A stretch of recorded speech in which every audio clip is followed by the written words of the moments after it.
અલગ અલગ ધોરણના વિદ્યાર્થીઓ હોય છે, એમના અલગ અલગ માઇન્ડસેટ હોય છે. તો સર તમે એમના માઇન્ડસેટ કે એમની જે એટલી માનસિક શક્તિ છે એ પ્રમાણે તમે એમને શિક્ષણ આપો છો કે પછી તમે એની સાથે તાલમેલ કઈ રીતે મેળવો? હા, બાળકની અંદર તો તમે કોઈ ચેન્જ ન કરી શકો. એના માઇન્ડસેટમાં ચેન્જ તો થવો અશક્ય છે. એનાથી મોટું ધોરણ 11-12 હોય તો એ વિદ્યાર્થીઓ સાથે તો મિત્રતા એ જ શ્રેષ્ઠ છે. અને ત્યાં આગળ પછી શિક્ષકનો કોઈ વ્યૂ રહેતો નથી. પેલા કે ને વિધિના લેખ, એટલે એમણે જેવો વ્યવસાય ચાલુ કર્યો એવી ડાયમંડમાં મંદી આવી. એના કારણે એ વખતે ફાધર લગભગ 8 થી 10 લાખનું એમની ઉપર દેવું થઈ ગયું. મને યાદ છે એ સ્કૂલે એજ્યુકેશન ફી અમને પાછી આપી હતી મંદીના કારણે. સર તમે જોબ તો કહી દીધી કે તમે ઇલેક્ટ્રિકલ એન્જિનિયર છો. સર તમે ટીચિંગ ફિલ્ડમાં આવવાનું ક્યારે નક્કી કર્યું? અનાયાસે, આમ કહેવાય ને કે ભાઈ ટીચિંગ ફિલ્ડમાં હું અનાયાસે આવી ગયો કે આ વ્યક્તિ સ્પર્ધાત્મક પરીક્ષાની તૈયારી કરતા વિદ્યાર્થીઓને ભણાવતો હોય તો પોતે શા માટે ગવર્મેન્ટ જોબ નથી લઈ શકતો? હા, બરોબર છે. એબિલિટી ઉપર શંકા. નમસ્કાર મિત્રો, આપ સૌનું હાર્દિક સ્વાગત છે મારા પોડકાસ્ટમાં. આજના આપણા એક ખાસ મહેમાન, એક શિક્ષક, જેમણે પોતાની શૈક્ષણિક યાત્રા દ્વારા ઘણા વિદ્યાર્થીઓના જીવનમાં પ્રકાશ પાથર્યો છે. જેમ ચાણક્ય મહારાજે કહ્યું છે કે શિક્ષક એ ક્યારે સામાન્ય નથી હોતું. શિક્ષક એ માત્ર જ્ઞાનનો સ્ત્રોત નથી, પણ એક શિસ્ત, નૈતિકતા અને યોગ્ય દિશા આપતી એક હસ્તકલા છે.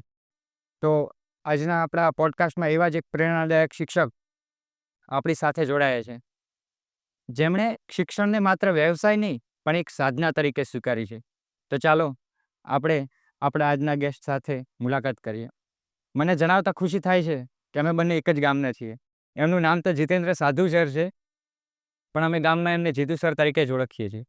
કેમ છો જીતુ સર? બસ રેડી. નમસ્કાર. મજામાં? મજામાં એકદમ. અમારા દર્શક મિત્રોને જણાવ્યું તો તમારા એજ્યુકેશન વિશે.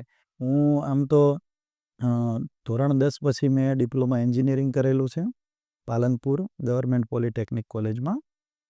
પછી એન્જિનિયર તરીકે પોતાની કારકિર્દીની શરૂઆત કરી, પણ કેટલાક એવા સંજોગો રહ્યા, શારીરિક સંજોગોના વશ પછી એ ફિલ્ડ છોડી દીધી. અને એના પછી મેં ધોરણ 12 આર્ટ્સની પરીક્ષા એક્સ તરીકે આપી અને પછી કોલેજ કરી, ગ્રેજ્યુએશન કર્યું. ગ્રેજ્યુએશન પછી બીએડ કર્યું અને બીએડ પછી માસ્ટર ડિગ્રી કરી. એટલે હાલ મારું એજ્યુકેશન એમએ બીએડ અને એન્જિનિયર તરીકે કારકિર્દી શરૂ કરી હતી. અને અત્યારે હાલ હું શિક્ષકના વ્યવસાયમાં જોડાયેલો છું છેલ્લા 7 વર્ષથી. સર તમે શિક્ષણનું કીધું. શિક્ષણમાં આપણે મને તો ખ્યાલ જ છે, અમારા દર્શક મિત્રોને જણાવી દે. શિક્ષણની અંદર અત્યારે મારા નાનકડા ગામની અંદર હું એક ટ્યુશન ક્લાસ ચલાવું છું છેલ્લા 7 વર્ષથી.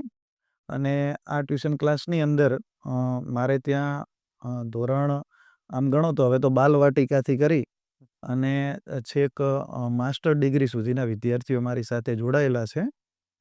માસ્ટર ડિગ્રીના એવી રીતે કે ગ્રેજ્યુએશન અને માસ્ટર ગ્રેજ્યુએશનવાળા જે વિદ્યાર્થીઓ છે એ આજકાલ બધા સ્પર્ધાત્મક પરીક્ષાઓની તૈયારી માટે છે, એટલે હું એ પણ કરાવું છું. સાથે સાથે ધોરણ 1થી કરી અને 10 સુધી અને 11-12 આર્ટ્સ આ ટ્યુશન ક્લાસમાં હું ચલાવું છું. અને વિદ્યાર્થીઓનો સારો એવો રિસ્પોન્સ છે, વાલીઓનો પણ રિસ્પોન્સ છે. અને કુદરતની કૃપાથી, પરમ કૃપા તો પહેલી પરમાત્માની જ હોય કે હમણે આપણને શક્તિ આપી.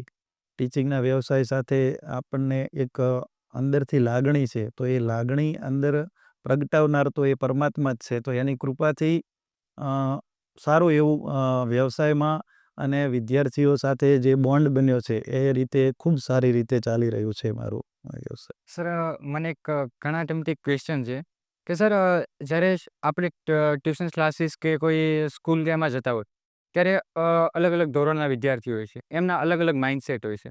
તો સર તમે એમના માઇન્ડસેટ કે એમની જે એટલી માનસિક શક્તિ છે એ પ્રમાણે તમે એમને શિક્ષણ આપો છો કે પછી તમે એની સાથે તાલમેલ કઈ રીતે મેળવો છો?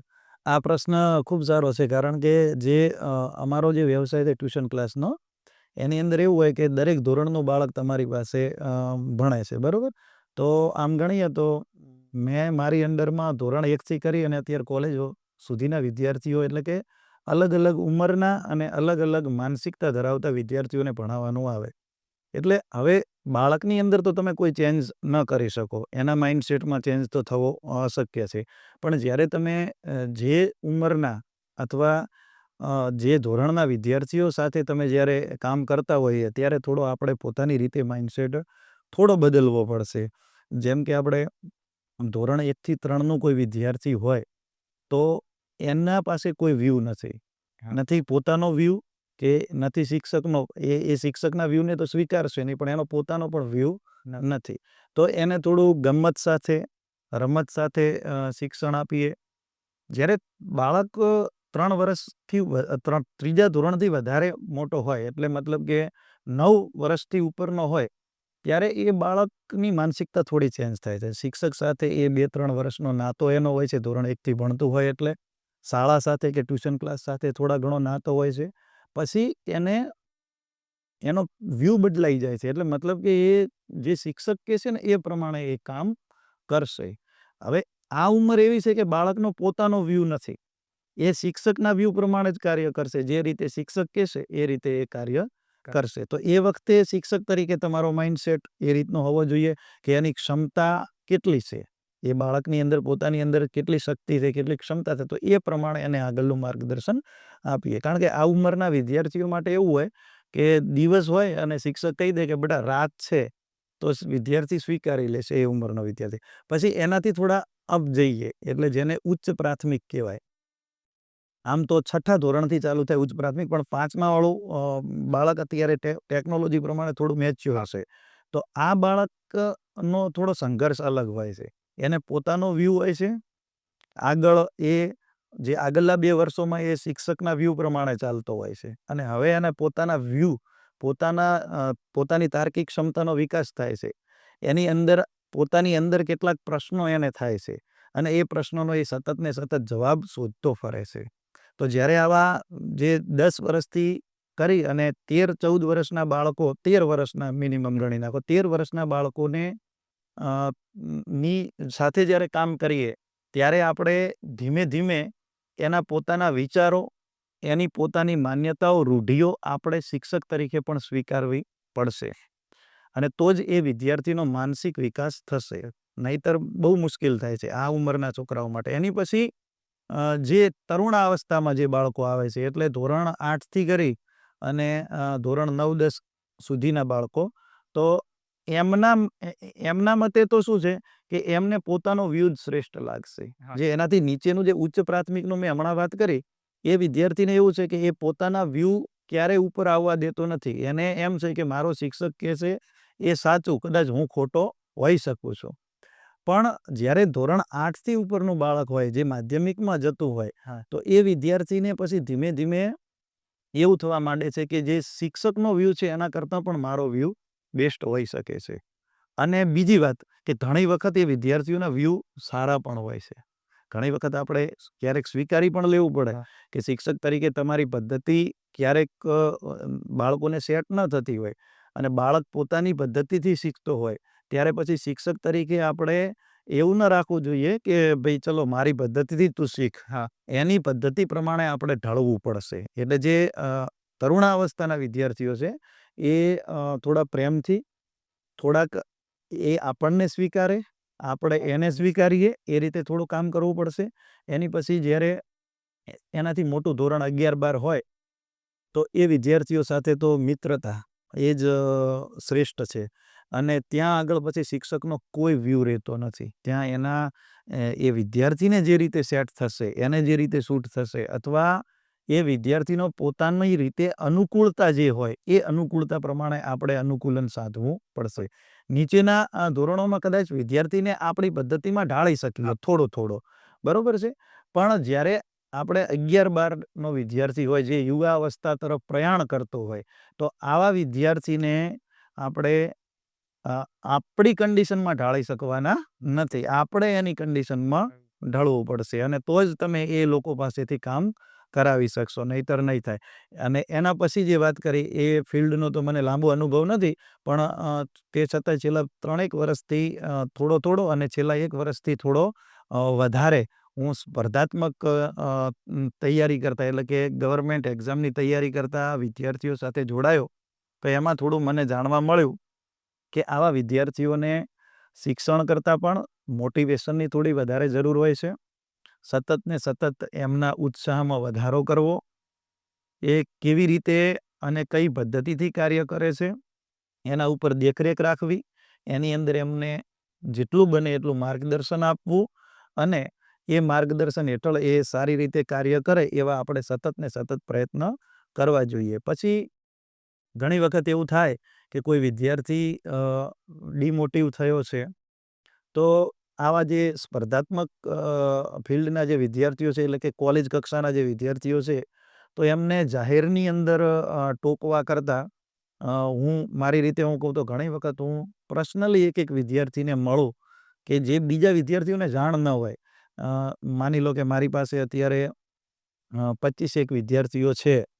એમાં મને ક્યારેક એવું લાગે કે ભાઈ આ છોકરો જે છે એનું છેલ્લા 1 મહિનાથી પરફોર્મન્સ નથી. તો પછી ક્યારેક એવો મોકો લઈ અને આપણે ગામમાંથી પસાર થતા હોઈએ એક્ટિવા લઈને અને એ સામે મળી જાય તો એને થોડી વાર કહેવાનું, ચાલ ને બેટા આપણે જતા આવીએ, હાલ માર ભેગો. તો એવી રીતે લઈ જઈ અને પછી એકલતામાં એના જે પ્રશ્નો છે એ સાંભળીએ, એને થોડો મોટિવેટ કરીએ અને ઓટોમેટિક જ્યારે તમે કોઈ વિદ્યાર્થીને પર્સનલી પોતાનો સમય આપીને પર્સનલી એની જોડે બેસો, ચર્ચા કરો તો એ વખતે વિદ્યાર્થીનું એ પોતે મોટિવેશન પ્રાપ્ત કરે છે અને એને આગળ એટલો કમસે કમ વિશ્વાસ આવે છે કે મને કંઈ પણ પ્રોબ્લેમ હશે અથવા હું સફળ થઈશ કે નિષ્ફળ થઈશ પણ મારો આ શિક્ષક, જો કે આપણે એના શિક્ષક નથી હોતા, આપણે એના મિત્ર હોઈએ છીએ કે મોટા ભાઈ હોઈએ છીએ, તો કે મારો આ મિત્ર કે મોટો ભાઈ એ હંમેશા મારી પડખે ઊભો રહેશે. એટલે તમે જેમ કહ્યું એમ જે દરેક ઉંમરની અંદર દરેક વિદ્યાર્થીની ડિમાન્ડ અલગ હોય છે, એનો દ્રષ્ટિકોણ અલગ હોય છે અને આ દરેક દ્રષ્ટિકોણ અનુકૂળ થાય એ રીતે શિક્ષકે કામ કરવું જોઈએ. એટલે 100 વાતની એક વાત કે આપણી રીતમાં એને નથી ઢાળવાનું, આપણે એની રીતમાં ઢાળવાનું છે અને તો જ એ વિદ્યાર્થી કામ કરી શકશે અને એની માનસિકતા મુજબ, મતલબ કે એની માનસિક શક્તિ મુજબ એ યોગ્ય સિદ્ધિ પ્રાપ્ત કરી શકશે. તમે કહ્યું એ પ્રમાણે તો લાગે છે કે ટીચિંગ તો કરવું બહુ અઘરી વાત છે. ટીચિંગ ફિલ્ડ મનોવિજ્ઞાન સાથે જોડાયેલી છે અને એવું કહેવાય કે એક શિક્ષક છે એ શિક્ષક કરતાં પણ મનોચિકિત્સક વધારે છે. બરાબર છે? કારણ કે બાળકના માનસિક વિકાસ નો સૌથી મોટી જો જવાબદારી હોય તો એ શિક્ષકની હોય છે. એટલે મનોવિજ્ઞાનના દ્રષ્ટિકોણથી નવી નવી પદ્ધતિઓ સાથે, નવી નવી રીતો સાથે અને ખાસ તો પુસ્તકીય જ્ઞાન કરતાં વ્યવહારિક સમજ બાળકની અંદર વધે અને વ્યવહારિક દ્રષ્ટિકોણથી આપણે બાળકને પુસ્તકનું જ્ઞાન આપી શકીએ, એનાથી બેસ્ટ તો કોઈ છે નહીં. એટલે મનોવિજ્ઞાનને સાથે રાખવું પડશે અને પછી જ આપણે બાળકને એ શિક્ષિત કરી શકીએ છીએ. સર, ઘણા વિદ્યાર્થીઓના તમે એઝ અ ટીચર, મોટા ભાઈ, મિત્ર કે બધી રીતે ફેવરેટ તો હશો જ, પણ તમારો કોઈ વિદ્યાર્થી, સ્ટુડન્ટ જે તમને વાલો હોય કે ફેવરેટ તમારો કોણ? હા, હવે આ બાબતે તો હું પ્રશ્ન કરું પણ હવે હું કોઈ વિદ્યાર્થીનો ફેવરેટ હઈશ કે નહીં એ તો મને ખ્યાલ નથી. પણ મારી રીતે હવે આના ઉપર હું તમને એક પ્રશ્ન પૂછું કે તમારા માતા પિતાના તમે કેટલા સંતાન છો? અમે 3. તો એ ત્રણેયમાંથી તમારા મધરને ફેવરેટ કોણ 3માંથી? માતાને તો બધા સંતાનો સરખા જ છે. તો માતાને જે રીતે બધા સંતાનો સરખા હોય એ રીતે શિક્ષકને પણ એના તમામ વિદ્યાર્થીઓ સમાન હોવા જોઈએ. અને મારા 7 વર્ષથી હું ટીચિંગ ફિલ્ડમાં છું. મારા બધા ફેવરેટ એક રીતે પ્રશ્નનો જવાબ આપું તો કે તમામ વિદ્યાર્થીઓ મારા ફેવરેટ છે અને એક રીતે જવાબ આપું તો મારો કોઈ ફેવરેટ વિદ્યાર્થી નથી અને હોવો પણ ન જોઈએ. કારણ કે એક દાખલો આપીએ આપણે કે 50 વિદ્યાર્થીઓનો ક્લાસ હોય, એમાંથી કોઈ એક વિદ્યાર્થી તમારો ફેવરેટ થયો તો બાકીના 49ને ખબર પડી જશે કે, અને ઘણા છોકરાઓની ફરિયાદો હોય છે, એવું નથી હોતું એવું નથી. ઘણા વિદ્યાર્થીઓની પણ ફરિયાદો એમના વાલીઓ સાથે, જો વાલી મિત્રો કોઈ વિડીયો જોતા હશે તો એમને ખબર હશે કે બીજા ઘણા બધા બાળકોની એવી ફરિયાદ હોય છે કે ભાઈ ફલાણા ટીચર છે એ પેલા સ્ટુડન્ટનું વધારે રાખે છે, વધારે સાંભળે છે, અમારું કોઈ સાંભળતું નથી. અને ખાસ કરીને એવા વિદ્યાર્થીઓ કે જે મધ્યમ કક્ષાના હોય છે. આ પ્રોબ્લેમ સૌથી વધારે ફેસ એની સાથે થાય કે જે એવરેજ સ્ટુડન્ટ છે. કારણ કે બ્રિલિયન્ટ સ્ટુડન્ટ હશે, એનો શિક્ષક સાથેનો સંવાદ સારો હશે. પછી એવો ક્લાસ જે એને બેક બેન્ચર જેને આપણે કહીએ છીએ, અને જિંદગીમાં સૌથી વધારે આગળ તો એ લોકો જ આવે, બેક બેન્ચર. એ લોકોને વર્ગના વાતાવરણ સાથે કંઈ લેવા દેવા જ નથી. બરોબર, એ એમની મસ્તીમાં હોય છે, એટલે એમની ક્યારે ફરિયાદ હોતી નથી. પણ જે વચ્ચેનો જે સંઘર્ષ કરતો વિદ્યાર્થી છે, જેને ટોપ કરવું છે, પણ એની માનસિક ક્ષમતાઓ એટલી નથી કે એની પાસે એટલી તર્ક શક્તિ નથી, તો એવા વિદ્યાર્થીઓ માટે આ પ્રશ્ન બહુ જે હાલના સમયનો સૌથી ચર્ચિત પ્રશ્ન છે. જો કે ચર્ચામાં નથી હોતો, પણ વિદ્યાર્થીઓની ચર્ચામાં હોય છે. જાહેર ચર્ચામાં નથી હોતો કે ફલાણા સરના ફલાણો વિદ્યાર્થી ફેવરેટ આવો. પણ આજે એ પ્રશ્ન હોય છે. એટલે એમાં વાત એમ કરતા હતા કે જ્યારે 50 વિદ્યાર્થીઓનો ક્લાસ હોય, એમાંથી કોઈ શિક્ષકને 2 સ્ટુડન્ટ ફેવરેટ હોય, તો એ શિક્ષક બાકીના 48 વિદ્યાર્થીઓ માટે શિક્ષક રહેતો જ નથી. બરોબર છે? કારણ કે બાકીના 48 વિદ્યાર્થીઓ એ શિક્ષક પ્રત્યે હંમેશા ધૃણા કરશે. એ 100%ની વાત છે. દાખલા તરીકે તમે જ વાત કરી, તમારા 3 ભાઈ બહેનમાંથી તમારા મધરને કોઈ એક ફેવરેટ હોય, તો બાકીના 2 લોકો તમે તમારી માતાને ક્યારે પણ એટલો પ્રેમ નહીં જ કહી શકો. કારણ કે એના પ્રત્યે પછી ધૃણા પેદા થવા લાગે. એટલે જો દરેક વિદ્યાર્થીના પ્રેમને પામવો હોય, અથવા દરેક વિદ્યાર્થી સાથે તમારે એક આત્માનું જોડાણ કરીને કાર્ય કરવું હોય, તો તમારો કોઈ ફેવરેટ વિદ્યાર્થી હોવો જોઈએ નહીં. હા, મારા જીવનની અંદર મને 1-2 વિદ્યાર્થીઓ પ્રત્યે લાગણી વધારે રહી, પણ એ વિદ્યાર્થીઓ એવા હતા કે જે એક વિદ્યાર્થી થોડો શારીરિક રીતે સક્ષમ ન હતો, મતલબ કે વિકલાંગતા, દિવ્યાંગતા ધરાવતો હતો શારીરિક. તો એ વિદ્યાર્થી પ્રત્યે આપણને થોડી લાગણી વધારે હોય કે ચલો ભાઈ, માની લો કે એને બેસવાની વ્યવસ્થિત જગ્યા મળે, એને કંઈ જરૂરિયાત હોય તો આપણે પૂરી, અથવા કોઈ લાઈનમાં ઊભું હોય તો એ રીતે એ હેરાન ન થાય, એ રીતે થોડી લાગણી રહેલી છે. અને ક્યારેક કોઈ માનસિક રીતે એકદમ આપણે કહીએ કે જેનું આઈક્યુ લેવલ બહુ નીચું છે, એટલે જેને માનસિક દિવ્યાંગ કહેવાય, તો આવા વિદ્યાર્થી સાથે લગભગ તો એવું બન્યું નથી, પણ 1-2 વખત આવા વિદ્યાર્થીઓ સાથે મુલાકાતો થઈ કેરિયરની અંદર, અને થોડા ઘણું ભણ્યા હશે મારી જોડે, તો એવા વિદ્યાર્થીઓ પ્રત્યે લાગણી બેશક રહી છે. બાકી કોઈ વિદ્યાર્થી ભણવામાં બ્રિલિયન્ટ છે અને પર્સનલી ગમે છે, કે આપણું કામ કરે છે અને આપણને ગમે છે, તો એ રીતે મારો કોઈ ફેવરેટ વિદ્યાર્થી રહ્યો નથી. સર, તમે વચ્ચે બેક બેન્ચર્સની વાત કરી. સર, મને ખ્યાલ છે ત્યાં સુધી, મારા અનુભવ પ્રમાણે કહું છું કે બેક બેન્ચર્સ છે એ તમને દેખાતા નથી એટલા, શિક્ષકની નજરમાં એટલા આવતા નથી, પ્રિન્સિપલની નજરમાં વધારે આવે છે. અને એ લોકો જીવનમાં પાછળથી બહુ આગળ વધે છે.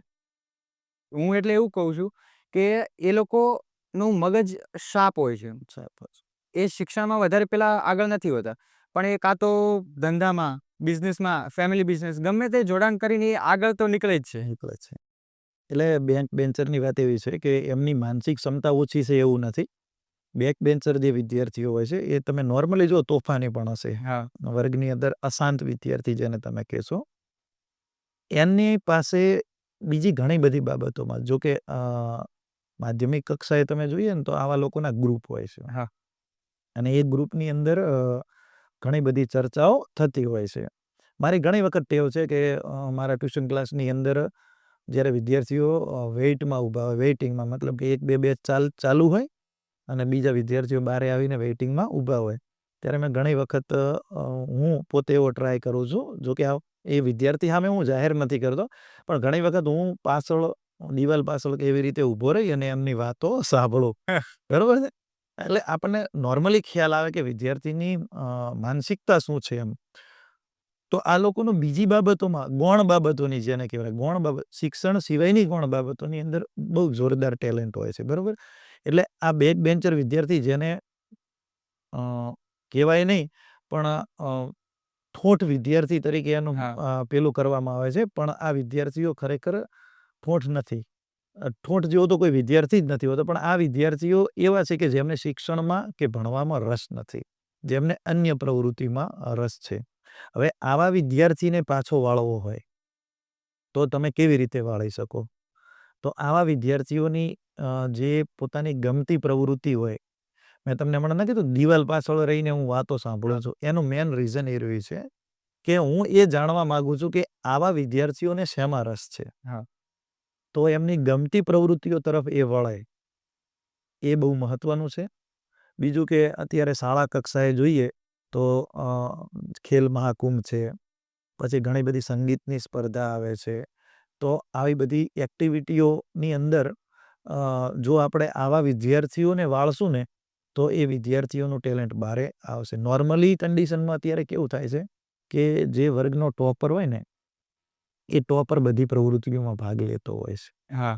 જ્યાં અત્યારની મેન સમસ્યા એ છે કે વર્ગના ટોપ છોકરા 5 હોય કે આખી સ્કૂલના 10 છોકરા જે ટોપ હોય, કોઈ પણ સ્પર્ધા હોય તો એની અંદર એ ભાગ લે અને શિક્ષણમાં પણ એ ભાગ લે, વક્તૃત્વમાં પણ એ ભાગ લે, દરેક જગ્યાએ સાંસ્કૃતિક પ્રોગ્રામમાં પણ એક આપણે સિસ્ટમ બદલીએ તો જે ભણવામાં એજ્યુકેશનમાં રસ ધરાવે છે એવા વિદ્યાર્થીઓને અલગ રીતે ટ્રીટ કરવામાં આવે. હા. અને જે આવા જે કોઈ સાંસ્કૃતિક કાર્યક્રમ હોય કે રમતગમત હોય તો આવી જગ્યાએ પેલા જે બેક બેન્ચર છે એવા બાળકો કે જેમને ખરેખર શિક્ષણમાં રસ નથી, એમને આવી જગ્યાએથી આપણે પ્રમોટ કરી શકીએ છીએ કે ભાઈ રમતગમતની પ્રવૃત્તિ છે આ રીતે, અને ધીમે ધીમે પછી એને આપણે લાલચ પણ આપીએ. હા.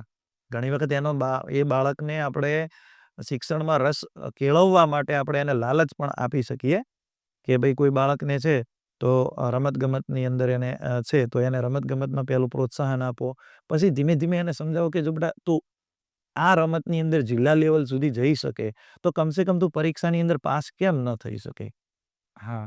કારણ કે રમત એ માત્ર શારીરિક પ્રવૃત્તિ નથી. રમત હોય કે સંગીત હોય કે ચિત્ર હોય, કોઈ પણ કલા, કોઈ પણ કલા છે એ માત્ર શારીરિક પ્રવૃત્તિ નથી. શારીરિક અને માનસિક બંને પ્રવૃત્તિ છે. જે વ્યક્તિ માનસિક રીતે અશક્ત હોય એ કોઈ કલામાં નિપુણ બહુ ઓછા લોકો હોય છે. એટલે કહેવાનો મતલબ એ છે કે આવા બેક બેન્ચરને વાળવા માટે પહેલા એને ગમતી પ્રવૃત્તિમાં વાળીએ અને એ પછી ધીમે ધીમે આપણે એને લાલચ આપીને એને સમજાવીને ધીમે ધીમે એને એજ્યુકેશનમાં પણ આપણે વાળી શકીએ છીએ. સર, આવા વિચાર તો તમે જ કરી શકો ને આવું સમજાવી પણ તમે જ શકો.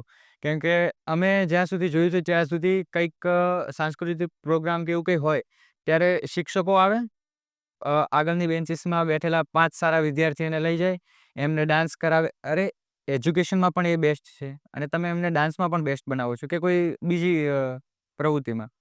જે પાછળવાળા છે એ તો હા, એટલે આ વસ્તુને ચેન્જ લાવવા માટે જો કે અત્યારે વર્તમાન સમયમાં સરકારી ગવર્મેન્ટ સ્કૂલોમાં ઘણા બધા શિક્ષકો ખૂબ સારું કાર્ય કરી રહ્યા છે. મેં મારી નજરે જોયેલા છે અને ઘણા બધા શિક્ષકો આપણે જોવા જઈએ તો જે સરકારી શાળાઓ છે એની અંદર જે બારે જે વાતો થાય છે એના કરતાં મેં મારી નજરે મારી દૃષ્ટિકોણથી હું જોઉં તો ઘણું બધું સારું કાર્ય થાય છે અને ઘણા શિક્ષકો આ બાબતે સચેત પણ હોય છે. પણ ક્યારેક આપણને કોઈક જગ્યાએ આવું જોવા મળતું હોય તો એ બસ મેં કીધું એમ જ કે આવા વિદ્યાર્થીઓને સૌથી પહેલો શિક્ષણમાં ઢાળવાની જરૂર નથી.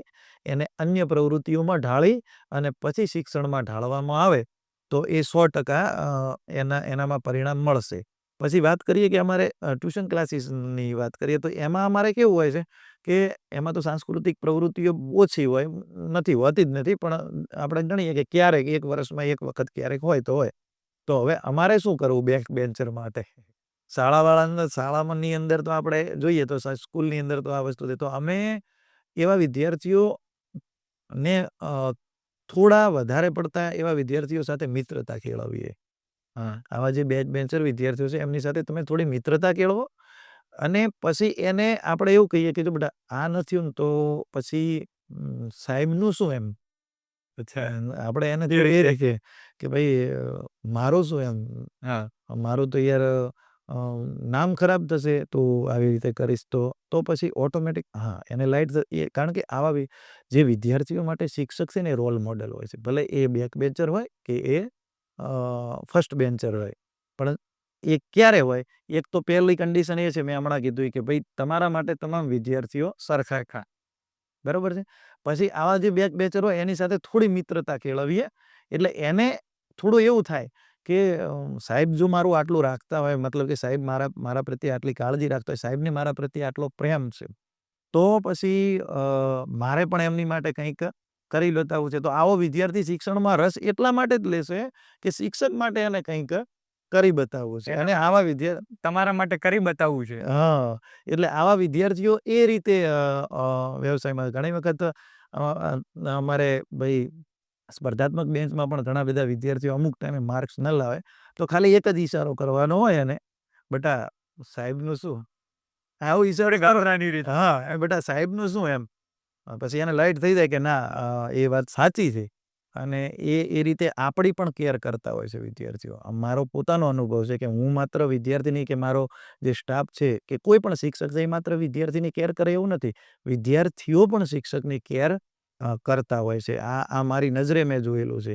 ઘણા વિદ્યાર્થીઓ સાથે ઘણા વિદ્યાર્થીઓ એવી પણ ચર્ચા, અત્યારે સ્પર્ધાત્મકની અંદર ઘણા વિદ્યાર્થીઓ મારા કોલેજવાળા એવી ચર્ચા કરતો હોય કે ચાલો બીજું તો ઠીક છે, પણ આપણું પરિણામ ન આવ્યું તો સાહેબ ગામની અંદર શું જવાબ આપશે કે ભાઈ, અથવા કોઈ પણ વ્યક્તિ પૂછે કે તમારું રિઝલ્ટ શું આવ્યું તો સાહેબ શું જવાબ આપશે?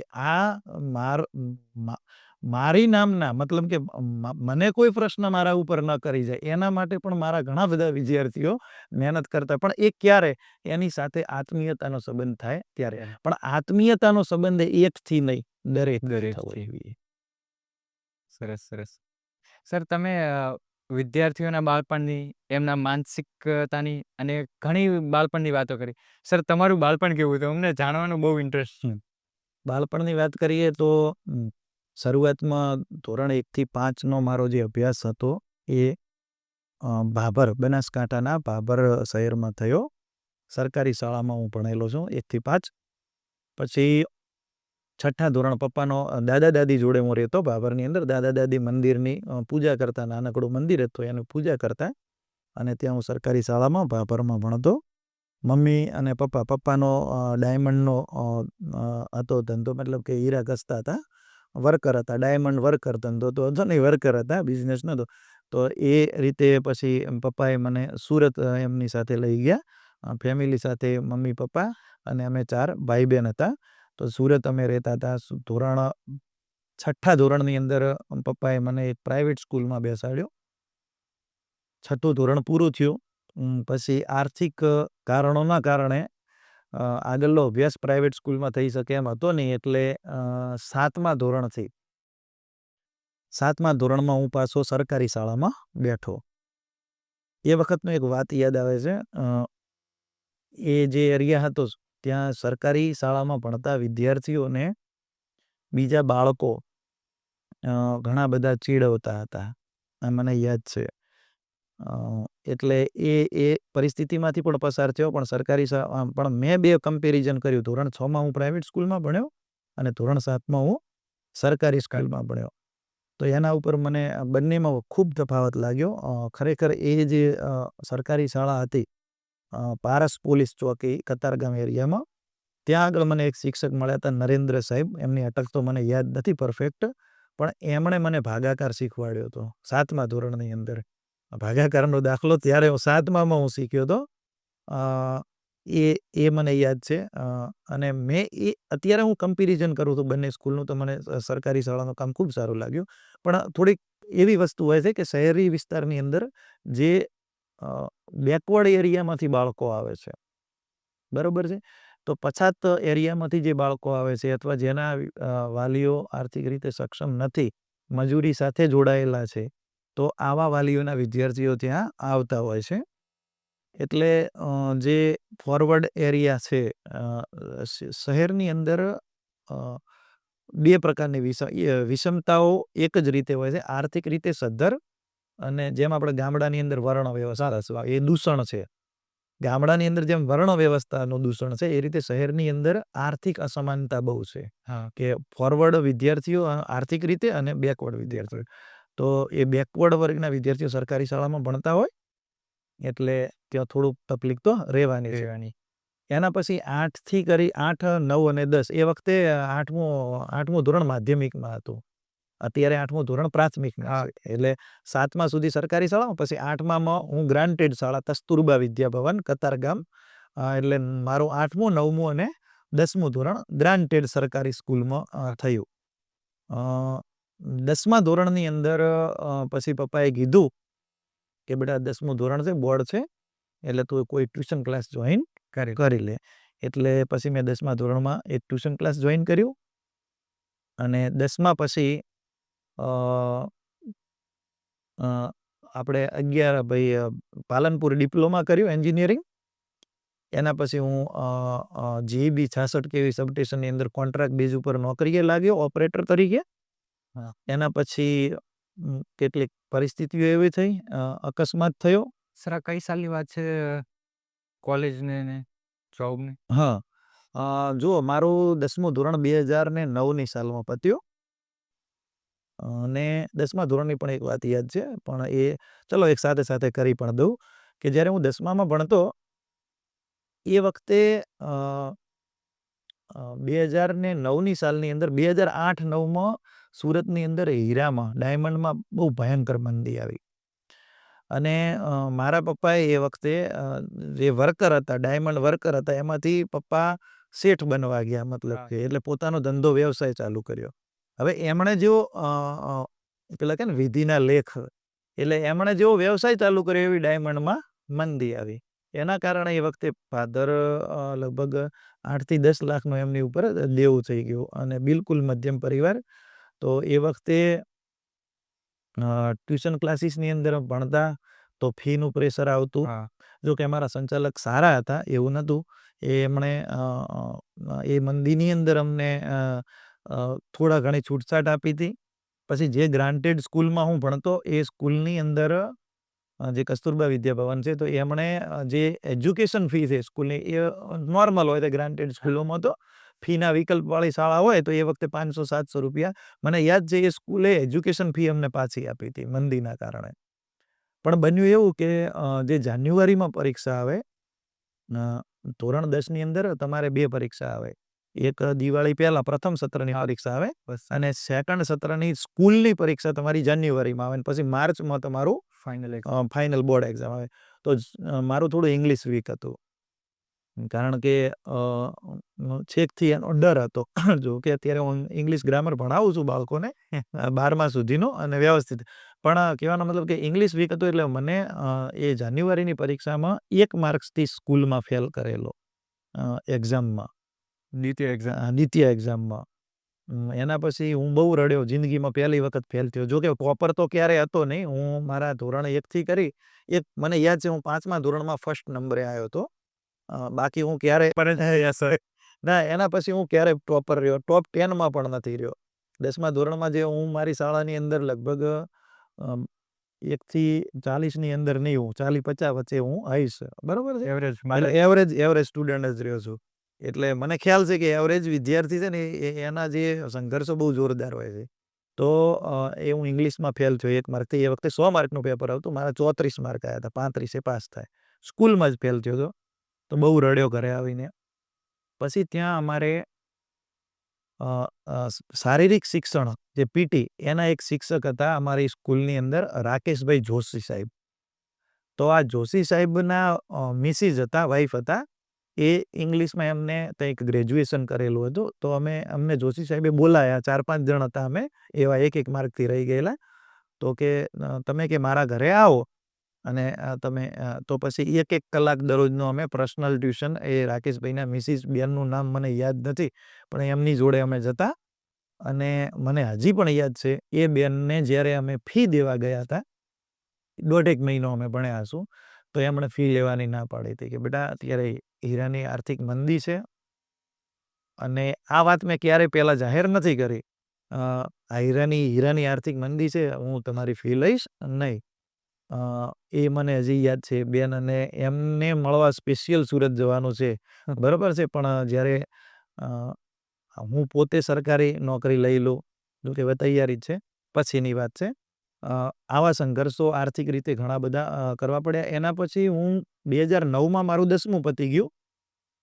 એમાં પણ પપ્પાની ચેલેન્જ હતી, કારણ કે પપ્પા આર્થિક રીતે વિષમતાઓમાં હતા. અને થોડું પપ્પાએ કીધું હતું કે બેટા, જો આપણી અને ઘરમાં સૌથી મોટું સંતાન હું, એટલે થોડી એ વખતે થોડી જવાબ, એ બહુ 2009ની વાત છે, એટલે આજથી ઘણા બધા વર્ષો પહેલાંની વાત છે. અત્યારની પરિસ્થિતિ અલગ છે ને એ વખતની અલગ હતી. તો એ 2009ની અંદર પપ્પાએ કીધું કે 10માની અંદર બેટા કે 70% અપ આવે તો આપણે કન્ટિન્યુ કરવાનું છે, અને 70થી ડાઉન થાય તો પછી કંઈક આપણે વિચારવું પડશે. લાલચ આવે. હા, કારણ કે નાના 2 ભાઈ બેન ભણતા હતા, મોટી બેન તો ભણે. એમને પણ આવી જ મળેલી કે 10મું કરી લો પછી શાંતિ જ છે, એવી લાલચ અમને આપેલી. હા, એટલે સારું કીધું. એટલે 10મું પત્યું, 2009ના માર્ચમાં 10માની એક્ઝામ આપી. એના પછી હું 3 મહિનાનું વેકેશન હતું, ફ્રી હતો. તો કરવું શું? તો પછી હું, મારે એક ભાઈ છે જે સિલાઈ કામ કરે છે, બંસીભાઈ. તો એ વખતે પાટણ રહેતા હતા. તો હું તો સુરતથી ત્યાં પાટણ સિલાઈ કામ કરવા જતો રહ્યો, બરાબર છે. તમને વિશ્વાસ થતો? એટલે એમ કે વેકેશનનો આપણે પૂરો ફાયદો ઉઠે. વિશ્વાસ તો એ વખતે શું છે કે આપણે અંદાજ એટલો બધા મેચ્યોર નતા કે આપણા 70 અપ આવશે કે નહીં આવે. એટલું બધું અત્યારના વિદ્યાર્થીઓમાં જે મેચ્યોરિટી છે, એ તો એ વખતે મેચ્યોરિટી. પણ આ તો 15 વર્ષ જૂની વાત છે. હા, બહુ. હા, એટલે એ વખતે એટલા મેચ્યોર નતા. પણ કુદરતની દયાથી 10મા ધોરણની અંદર સારા એવા 70 અપ, મતલબ સારા એવા તો 75-76% આવ્યા, અને આગળનો અભ્યાસ ચાલુ રહ્યો. ત્યાં સુધી થોડું સિલાઈ કામે શીખી લીધું અમે. અને પછી 2009માં પછી હું એ વેકેશન પત્યા એટલે જૂન જુલાઈમાં હું પાલનપુર ડિપ્લોમા એન્જિનિયરિંગ કરવા ગયો. 2009, 10 ને 11, મતલબ કે 3 વર્ષ મારું એન્જિનિયરિંગ ચાલ્યું, ડિપ્લોમા ઇલેક્ટ્રિકલ.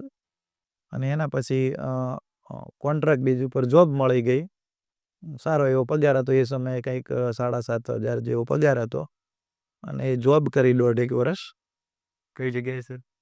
મેં ડુઆ, જે ધાનેરા જોડે આવ્યું, ધાનેરા રા, ધાનેરા અને ડુઆ, બનાસકાંઠાની અંદર 66 kV સબસ્ટેશનની અંદર 1.5 વર્ષ સર્વિસ કરી હતી. સર, તમે જોબ તો કહી દીધી કે તમે ઇલેક્ટ્રિકલ એન્જિનિયર છો. સર, તમે ટીચિંગ ફિલ્ડમાં આવવાનું ક્યારે નક્કી કર્યું? અનાયાસે, આમ કહેવાય ને કે ભાઈ ટીચિંગ ફિલ્ડમાં હું અનાયાસે આવી ગયો. જોકે બાળપણનું ધોરણ 10માં ભણતો એ વખતે મને યાદ છે, એક શિક્ષક આવ્યા હતા. એમણે દરેક વિદ્યાર્થીને પોતાનું પૂછ્યું હતું કે તમે શું બનવા માંગો છો. તો એ વખતે મેં જવાબ આપ્યો હતો કે હું શિક્ષક બનવા માંગુ છું. એના પછી એ વખતે આપણે એન્જિનિયરોનો ક્રેઝ, ટ્રેન્ડ, એટલે આપણે તો ગાડરીયો પ્રવાહ પ્રખ્યાત જ છે ગુજરાતના શિક્ષણમાં. તો એ પ્રવાહને અનુસરીને એન્જિનિયરિંગ લાઇનમાં જતા રહ્યા. એન્જિનિયરિંગ સારી રીતે પત્યું. 1.5 વર્ષની સર્વિસ પછી મારો અકસ્માત થયો. હું ઘરે હતો, એટલે કોઈ ઇલેક્ટ્રિક અકસ્માત નહોતો થયો, પણ વાહનમાં અકસ્માત થયો હતો. મારા પપ્પા અને એ સેલિંગનું કરતા હતા, પીપરમેન્ટ ને ગોળી બિસ્કિટ ને આવો બધો વેપાર. અમે સુરતથી તો ઘરે આવતા રહ્યા, પપ્પાની બધા ડાયમંડનો જોબ છોડીને બધા ઘરે આવતા રહ્યા. પછી એમણે એ વ્યવસાય ચાલુ કર્યો, પીપરમેન્ટ ને નમકીન ને આવું બધું. તો એમના જે હતો એ અતુલ રિક્ષા હતી, એની અંદર હું જોબ કરતો હતો. એટલે શનિ રવિ ઘરે આવ્યો હતો, અને મને થોડું થોડું ડ્રાઇવિંગ ફાવતું હતું. પપ્પા અને અંકલ બંને કામમાં હતા. તો મને કહેતું કે અમારે નજીક સિટી થરાદ થાય, તો થરાદથી કે થોડો સામાન લેતો આવે. તો હું ડ્રાઇવિંગ કરીને જતો હતો. પછી રિટર્નમાં એ જે અતુલ રિક્ષા છે એ પલટી મારી ગઈ, અને થોડો યુવાનીનો જોશ, નવી 17-18 વર્ષની જ ઉંમર હતી, વધારે એ વખતે નથી. ડિપ્લોમા પતાયા પછી મૂળ, એટલે યુવાનીના જોશમાં એક્સિડન્ટ થઈ ગયો, મતલબ કે ગાડી પલટી મારી ગઈ. તો કે મારી જ ભૂલ હતી, સામે કોઈ સાધન એ નહોતું, ભૂલ મારી જ હતી, ઓવર સ્પીડ હતી મારી. ઓવર સ્પીડમાં જ અકસ્માત થયો, હું કહું છું. અને એ યુવાનો માટે કહું છું કે બહુ સાચવેત રહેજો. કારણ કે યુવાનીનો જોશ બહુ સહન કરવો પડે. છેલ્લા 10 વર્ષથી એક પગ ઉપર જીવન છે. મારો જે આ બીજો પગ છે એ કૃત્રિમ છે. ઘૂંટણથી નીચે મારે પગ નથી અને એ અકસ્માતનો મેં પગ ગુમાવ્યો. અકસ્માતમાં ન કહી શકાય, પણ યુવાનીના જોશમાં પગ ગુમાવ્યો. એટલે આજના યુવાનોને આ બાબતે થોડું જ્યારે પણ તમે ડ્રાઇવિંગ કરો છો, અને વાલીઓને તો એટલું કહેવાનું કે ભાઈ તમારે મેચ્યોર બાળક ન થાય ત્યાં સુધી સાધન આપવું જોઈએ નહીં.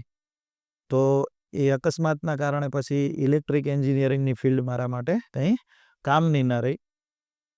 આમ તો કુદરતે નવું જીવન આપ્યું, કારણ કે એ વખતે જે હું 3 મહિના જેવું દવાખાનામાં મારે રહેવું પડ્યું, હોસ્પિટલમાં એડમિટ રહ્યો. પપ્પાએ ને એમણે બહુ ખર્ચો કર્યો, મારો પગ બચાવવાનો પ્રયત્ન કર્યો, પણ બચી શક્યો નહીં અને હું દિવ્યાંગ થઈ ગયો. એના પછી 2 કે 3 વર્ષ, 2 વર્ષ જેટલો તો સમયગાળો મેં બિલકુલ કંઈ કર્યું નહીં. પછી 10મા ઉપર ડિપ્લોમા કર્યું હતું. એટલે મને અમારા મિત્રોએ, જે અમે નાનપણમાં રમીને મોટા થયા, એટલે મતલબ કે જ્યારે અમે વેકેશનમાં ઘરે આવતા, રહેતા હતા સુરત, પણ જ્યારે અમે વેકેશનમાં ઘરે આવતા ત્યારે અમારી સાથે ક્રિકેટ રમવાવાળા જે મિત્ર હતા મારા, એ મિત્રોની સલાહથી 12માની ધોરણ 12 આર્ટ્સની એક્સટર્નલ તરીકે એક્ઝામ આપી. પછી અમારે વાવની અંદર જ કોલેજ હતી આર્ટ્સની, એક્ઝામ આપી પાસ કરી. પછી બેચલર ઓફ આર્ટ્સ એટલે કે BA વાવ, તો ત્યાં વાવ કોલેજ કરી. મોર્નિંગમાં ક્યારેક અઠવાડિયામાં 2 દિવસ કોલેજ જતા. પરિસ્થિતિ ઘરની એવી હતી કે થોડી જવાબદારીઓ પણ લેવી પડે એમ હતી. પછી પપ્પાના વ્યવસાયમાં મતલબ કે બાઇક, ભાઈ સકડીમાં જે અમારું જે સાધન હતું એની અંદર સેલિંગનું મેં પણ ચાલુ કર્યું. કોલેજ એક બાજુ ચાલુ હતી, એક બાજુ હું ગોળી બિસ્કિટ અને પીપરમેન્ટ અને આવું બધું વેચતો હતો. એવી રીતે એક સાઈડ આર્થિક ઉપાર્જન જેને કહેવાય, આર્થિક ઉપાર્જન સાથે સાથે અભ્યાસ ચાલુ રાખ્યો. એના પછી એ શારીરિક રીતે વધારે પડતો થાક એ ધંધામાં લાગતો, કારણ કે થોડો મહેનતનો ધંધો હતો. તો પછી એ સાઈડ ગ્રેજ્યુએશન પતી ગયું મારું. પછી એક દિવસ બેઠા બેઠા વિચાર આવ્યો કે ચલો ગ્રેજ્યુએશન તો આપણું પત્યું અને આપણે સાથે સાથે આ જે નાનકડા વ્યવસાયમાં છીએ, પપ્પાને એમને હેલ્પ કરાવીએ છીએ, તો હવે આપણે શું કરવું? તો પછી એક દિવસ પપ્પાને કીધું, પપ્પા મારે ગવર્મેન્ટ જોબની તૈયારી કરવી છે. એ વખતે 2017-18ની વાત છે.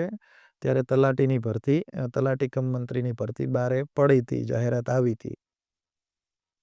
તો એ ભરતીની તૈયારી માટે પપ્પાને કહ્યું, તો પપ્પાએ કીધું કે સારું બેટા, તું તારી રીતે જે કરવું હોય તને સ્વતંત્ર છે. તું ઘરે બેઠા 1 વર્ષ વાંચન કર્યું, પણ તલાટીની ભરતી આવી નહીં, પરીક્ષા આવી નહીં. પછી ઘરે બેઠા બેઠા બોર થયો.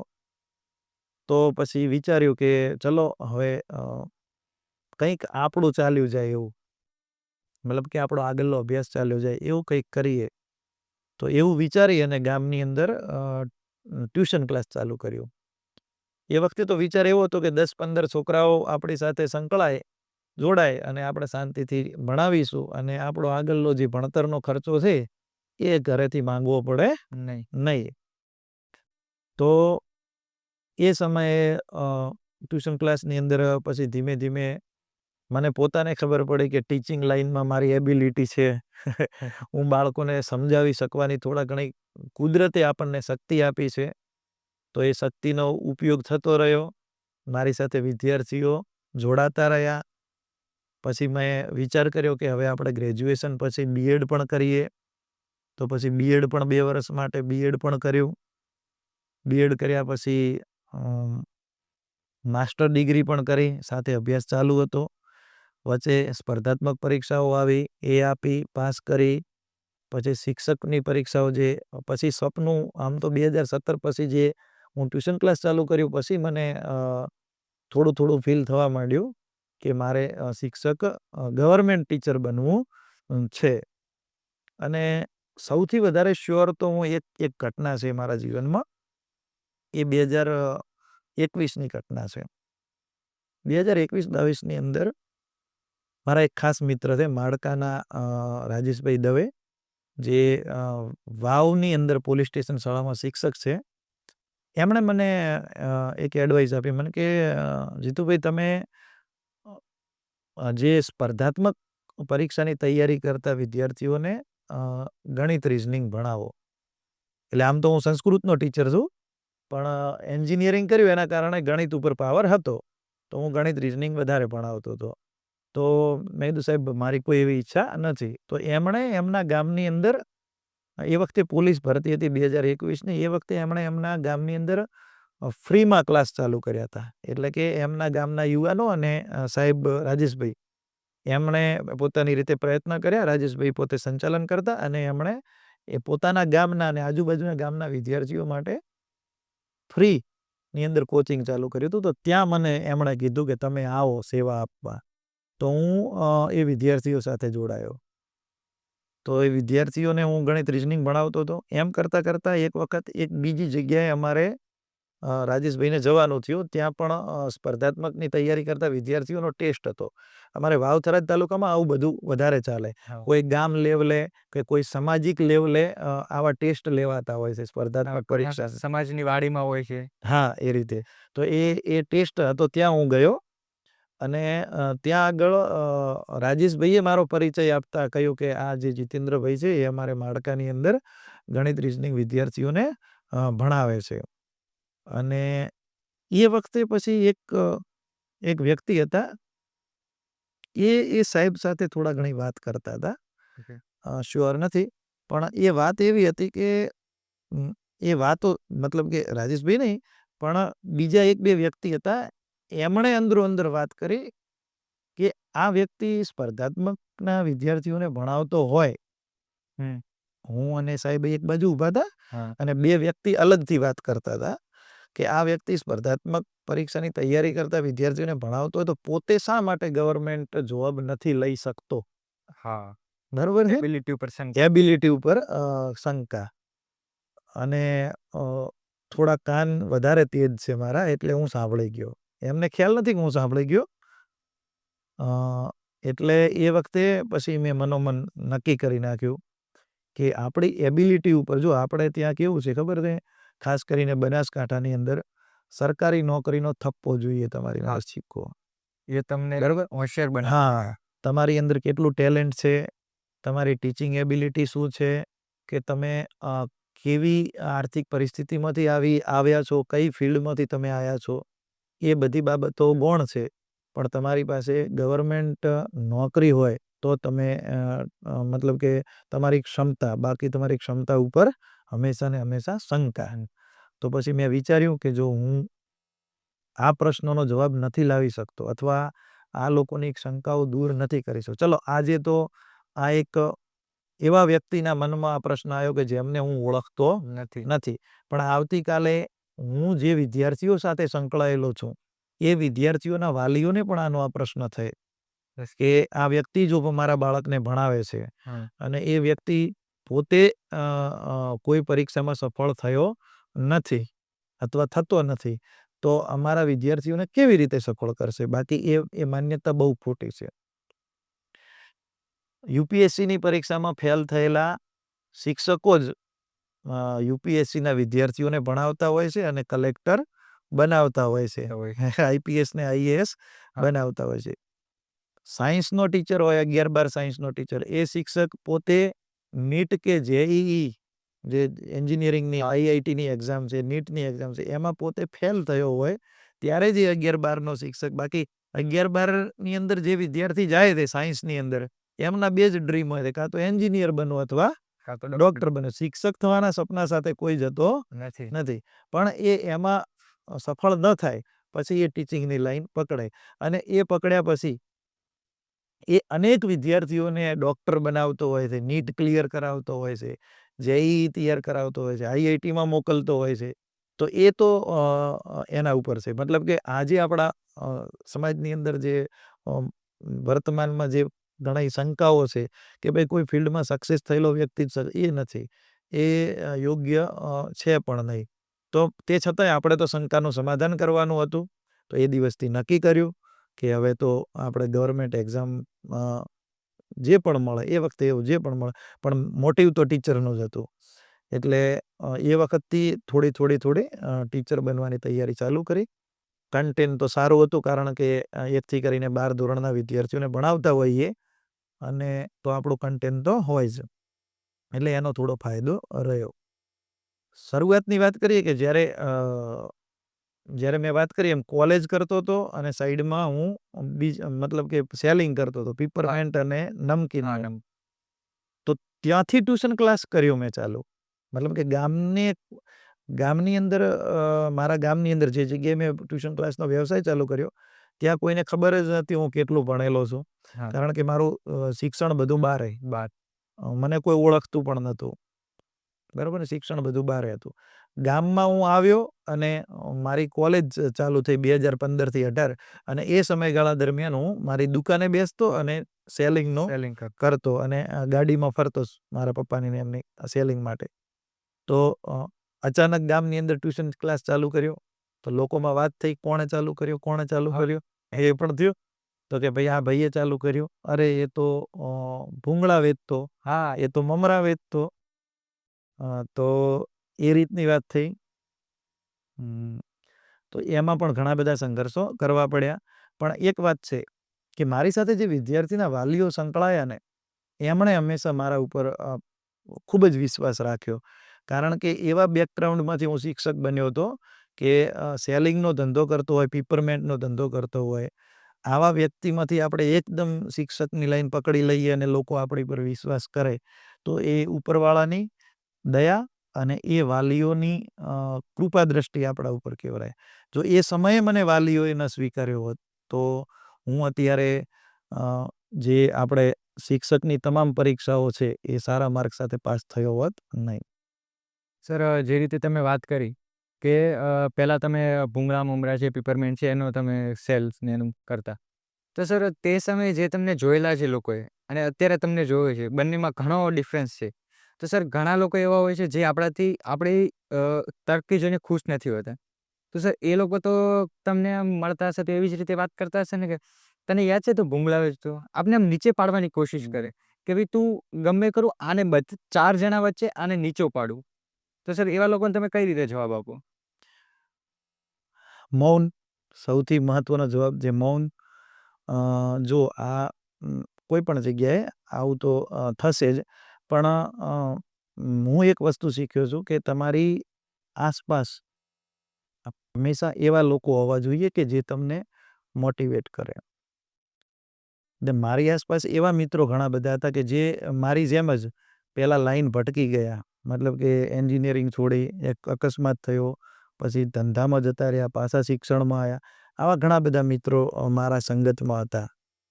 અમારા ગામની અંદર એક શિક્ષક છે, એ ખાસ મિત્ર છે મારા, ભગવાનભાઈ નામ છે એમનું, ભગવાનભાઈ ભાટી. એ છેલ્લા 9 વર્ષથી સર્વિસ કરે છે ગવર્મેન્ટ ટીચર તરીકે. તો એમનું પણ શરૂઆતનું આ જ હતું.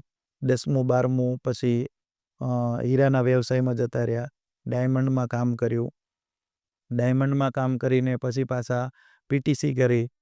પીટીસીમાં પણ એવું શનિ રવિ રજા હોય એટલે પાછા હીરામાં જતા રહ્યા, સુરત પીટીસી કરી. તો આવા જે અનેક ઉદાહરણો. આના પછી એક બીજો અમારા ગામની અંદર જે એક પોલીસમેન છે, જેમનું નામ નારણભાઈ છે. તો એ નારણભાઈ આસલ, એમણે પણ ધોરણ 7 સુધીનો અભ્યાસ તો બરાબર કર્યો નથી. એ પાછા પોલીસ ઓફિસર બન્યા. એના પછી એક બીજો ગામની અંદર એક અનુપભાઈ ગોહિલ કરીને એક વ્યક્તિ છે, જે લગભગ 10માની બોર્ડની એક્ઝામમાં 1-2 વખત ફેલ થયેલ છે, જે અત્યારે 5-7 વર્ષથી પોલીસમાં નોકરી કરે. જો કે અમારા ગામનું નેચર જ એવું છે. આપણા ગામનું બરાબર છે. તો આપણા ગામનું નેચર જ એવું છે કે આ છે જ. પછી સૌથી મહત્વની વાત, અમારે જે ભાટવરની અંદર આમ તો અમારી પ્રાથમિક શાળાના આચાર્ય મુકેશભાઈ છે. તો એ આચાર્ય એમણે અમને બહુ, મને શું કે બધા બીજા યુવાનોને શૈક્ષણિક રીતે ઘણો બધો સપોર્ટ અને માર્ગદર્શન આપ્યું. તો મતલબ કે સર્કલ એવું હોય પછી એક મારા ખાસ મિત્ર છે જયદેવભાઈ છે. તો આવા જે સર્કલ આપણું એવું હોવું જોઈએ કે જે આપણને મોટિવ કરે, ડિમોટિવ કરે એવું સર્કલ હોવું જોઈએ. નહીં તો આવા ઘણા બધા લોકો, અને અત્યારે મારા ઘણા બધા મિત્રો મારી સાથે ભણેલા કે મારી સાથે બેઠક કરેલા ઘણા મિત્રોનો સંઘર્ષ ચાલુ છે, અને ઘણા લોકો સંઘર્ષમાંથી નીકળી ગયા છે. જેમનો સંઘર્ષ ચાલુ છે એવા લોકોને 100% મને વિશ્વાસ છે કે એ લોકો પણ 100% સફળ થશે. અને જે સફળ થયા છે એમને શુભકામનાઓ. કહેવાનો મિનિંગ એ છે કે તમારું આજુબાજુનું વાતાવરણ, તમારી સંગત, તમારું જે છે એ નક્કી કરે છે કે તમે કઈ જગ્યાએ અને કેવી રીતે આગળ વધશો. એટલે કે ડિમોટિવ કરતા લોકોને હું કોઈ જવાબ આપતો નથી, કોઈ પણ નહીં. આપણે મૌન, એનાથી મોટો કોઈ જવાબ છે નહીં. પણ મારા જીવનની અંદર ડિમોટિવ કરતા લોકોની સંખ્યા બહુ ઓછી છે. એના કરતાં મોટિવ કરતા લોકોની સંખ્યા બહુ વધારે છે. અને એ કોઈ પણ વ્યક્તિ માટે સૌથી મહત્વની બાબત છે કે એનું મિત્ર વર્તુળ કેવું છે. સર, તમે મધ્યમ વર્ગમાંથી શિક્ષક, વચ્ચે ઘણા ઉતાર ચઢાવ, ડિપ્લોમા એન્જિનિયરિંગ, સેલ્સમેન, ઘણા લોકો તમને ટોન્ટ મારે છે. પણ સર, તમને દર વખતે સપોર્ટ, તમારું રોલ મોડલ, તમારું મોટિવેશન કોણ છે? જેમને જોઈને તમને મોટિવેશન આવે છે કે આ માણસને તો હું સુખી કરીને રહીશ. કોઈ તમારા પેરેન્ટ્સ હોઈ શકે છે, કોઈ રિલેટિવ્સ, કે કોઈ ફ્રેન્ડ સર્કલ, કે કોઈ પણ. આમ તો દરેક મધ્યમ વર્ગનો જે વિદ્યાર્થી હોય, જો કે આપણે મધ્યમ વર્ગ કરતાં આપણે એવું કહીએ કે નિમ્ન મધ્યમ વર્ગ. એ સમયની પરિસ્થિતિ, આપણે જે ગુજરાતની અંદર નિમ્ન મધ્યમ વર્ગમાંથી આવતા વિદ્યાર્થીઓ 70% આસપાસ હશે, 70-80%.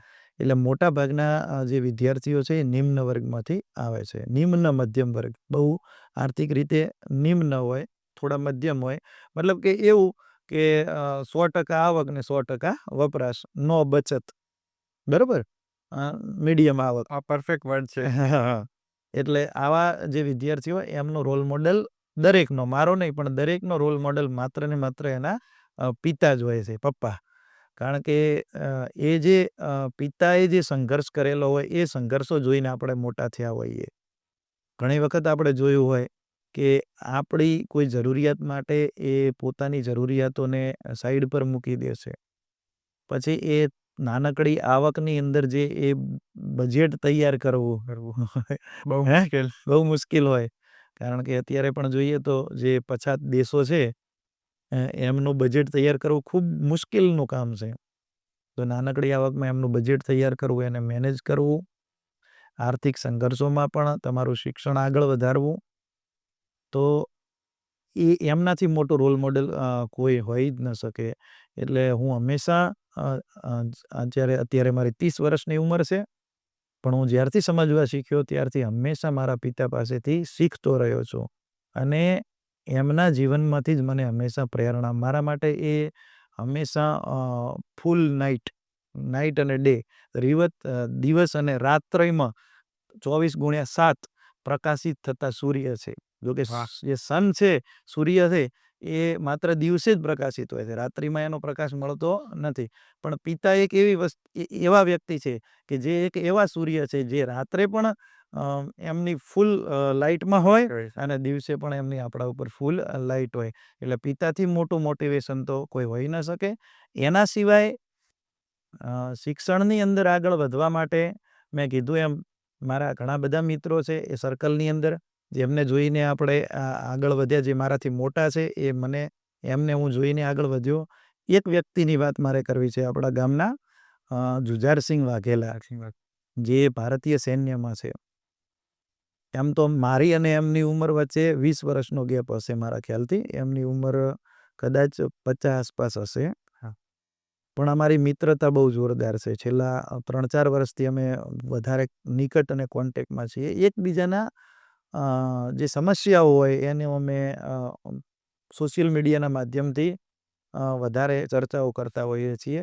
એટલે છેલ્લા 4 કે 5 વર્ષની અંદર હું ગમે ત્યારે ફસાયો હોઈશ તો મેં સૌથી પહેલી સલાહ એમની લીધી હશે. સુખ દુઃખના સાથે એમની સલાહ મેં હંમેશા લીધી હશે. અને એમના પ્રત્યે મને આકર્ષણ શા માટે છે? કારણ કે એમની વાત મેં એમના મોઢેથી નહીં, પણ મારા પપ્પા અથવા અમારા ગામના ઘણા બધા વડીલો પાસેથી એમનો સંઘર્ષ જાણવા મળ્યો. બહુ સંઘર્ષ કર્યો છે. હવે જો મારી વાત જો 2009, 10, 11, 12ની હોય, તો એમની તો બહુ જૂની વાત છે. અને એમનો સમય તો અત્યારનો સમય કે મારા વખતનો કે મારા બાળપણનો સમય એના કરતાં પણ ભયાનક અંધકારમય સમય એમનો હતો. અને એ સમયની અંદર કોઈ પણ પ્રકારના સપોર્ટ વગર એ આગળ આવ્યા. તો એમનામાંથી પણ ઘણું બધું આપણને પ્રેરણા અને પ્રોત્સાહન મળતું હોય છે. બાકી તો મેં કીધું એમ મિત્ર વર્તુળમાં ઘણા બધા મિત્રો છે. એવા ઘણા બધા મિત્રોએ સપોર્ટ કર્યો. પણ મોટિવેશન માટે 2 વ્યક્તિઓ, એક તો મારા પપ્પા પિતાશ્રી અને એક એ જુઝારસિંહ વાઘેલા સાહેબ, જે અત્યારે આપણે ભારતીય સેનામાં નોકરી કરે છે. એમની પાસેથી મોટિવેશન મળ્યું. અને બીજા બધા લોકો પાસેથી સતત સાથ સહકાર અને પ્રેરણા તો મળતી જ રહે છે અને ભવિષ્યમાં પણ મળતી રહેશે. સર, તમારી ટીચિંગ ફિલ્ડની અંદર કેવા તમે ચાલુ તો કરી દીધું.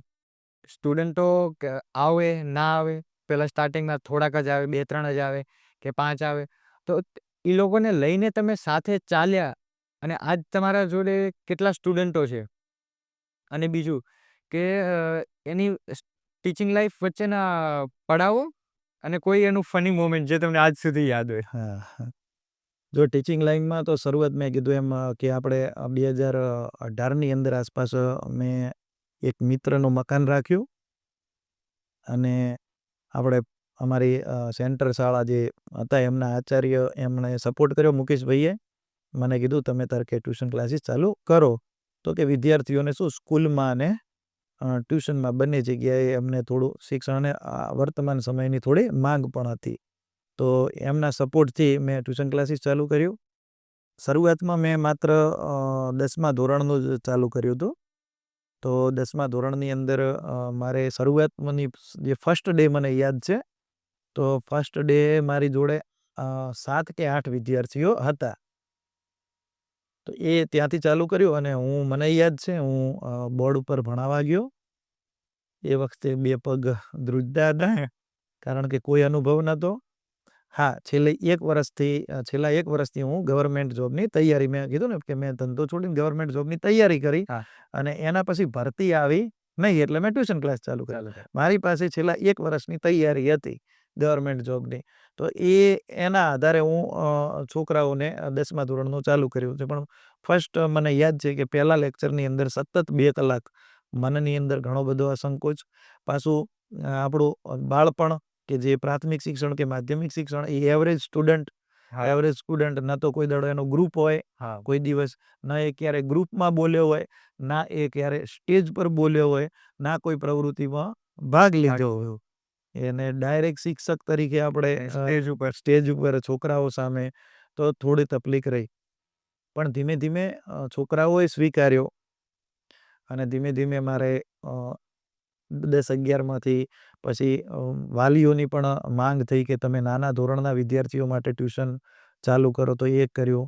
25 છોકરા થયા, 50, 100, એવી રીતે વર્ષે ગ્રોથ થતો ગયો. હાલ મારી જોડે મારી પાસે અભ્યાસ કરતા 270થી 300 વિદ્યાર્થીઓ છે હાલની અંદર. એટલે આ સફર બહુ લાંબી છે. પણ ધીમે ધીમે આપણે આગળ વધાય અને હંમેશા ધીમે ધીમે જ આગળ વધવું જોઈએ. એટલે મતલબ કે જ્યારે શરૂઆત હતી એ વખતે જે લોકોનો સપોર્ટ હતો, જે ગામના વાલીઓનો કે જે બીજા શાળાના શિક્ષકોનો, મિત્રોનો, એ સપોર્ટના કારણે અત્યારે છેલ્લા 6-7 વર્ષથી સારું એવું ગામની અંદર ટ્યુશન ક્લાસ ચાલુ છે અને ગામના વિદ્યાર્થીઓ ભણી રહ્યા છે અને બધાનો સપોર્ટ છે પૂરેપૂરો. Funny moment. હા, ફની મોમેન્ટ તો હમણાંની જ છે.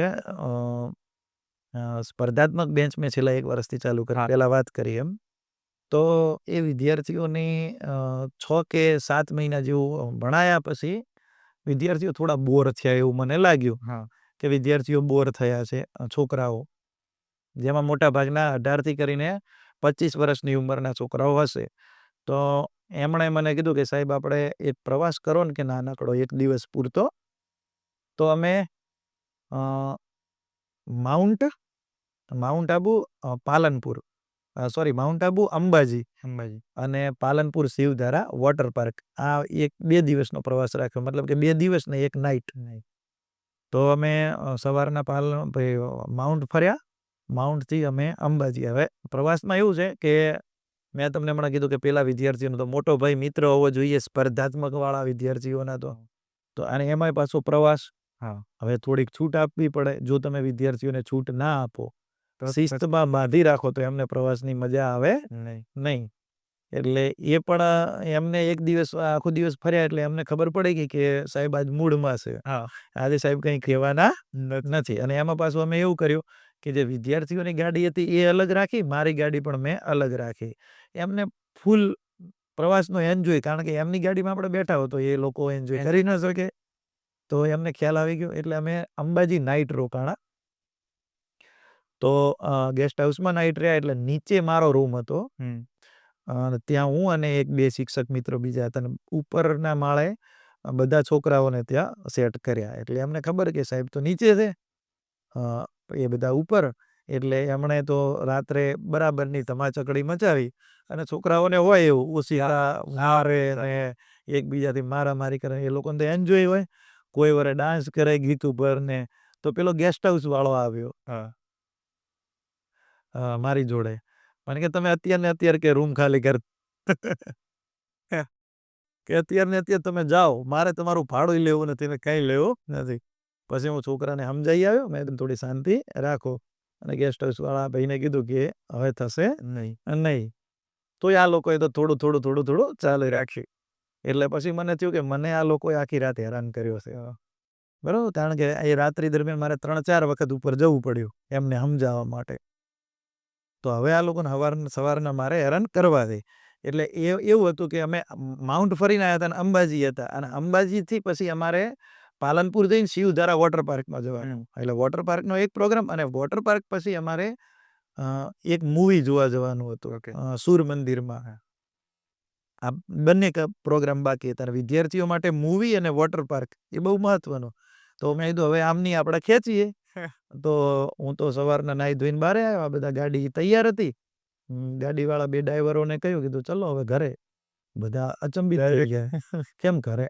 તમારે કીધું આવી મસ્તી ધમાલ કરવી હોય તો કીધું આપણે નહીં સેટ થાય. થોડો દેખાવનો ગુસ્સો કર્યો અને આંખ લાલ કરીને, મતલબ કે થોડો બોલ્યો બધાને. એટલે મારે પણ એમની ખેંચવી હતી. એમણે મને બદલો લીધો. પાલનપુર સુધી તો ગાડી એમ ચાલુ. આ તો બધા કોઈ બોલે નહીં. પછી પાલનપુર જઈ અને પછી પેલાનો ફોન આવ્યો કે સાહેબ કઈ બાજુ ગાડી હવે લઈ જવી. કીધું હવે ચલો આપણે શિવધારા વોટર પાર્ક. તો વરે બધા ખુશ થયા. એટલે એ વખતે બહુ મજા આવી હતી એ છોકરાઓ સાથે. અને એમણે મને હેરાન કર્યો, મેં એમને હેરાન કર્યા.